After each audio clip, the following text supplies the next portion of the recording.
thing, because coming from a person who's not really like into the whole tax industry, right? Taxes. I pay my taxes. I'll tell you that. I don't care. I pay them. Yeah, I hope so. I hope so. But you know, I see people who prepare taxes and they fill out the forms, they do all that stuff. For if one of you, each of you can answer it on your own like input, right? But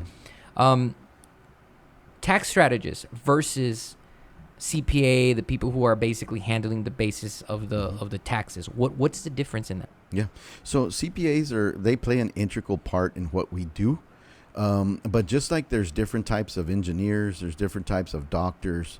They're all doctors, but they each concentrate in their own area, right? And so same thing with us. I think when people hear taxes, they lump everything in with CPAs or accountants, tax professionals. But in reality, there is separate areas of taxes as well.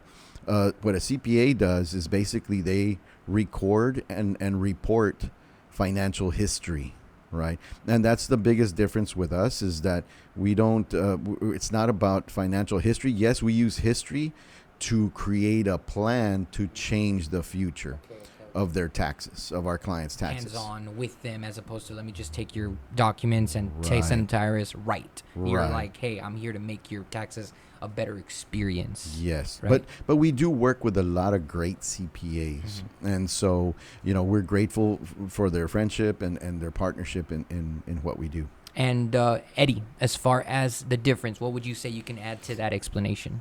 I like to compare it similar to what Sergio said, an engineer versus an architect. The engineers are focused on laws of physics that make sure that the building is not going to fall with an earthquake, regulation. The architect is about designing, is about planning ahead. So we're like the architects. The CPAs, the accountants are the engineers. Okay. I like to make that comparison.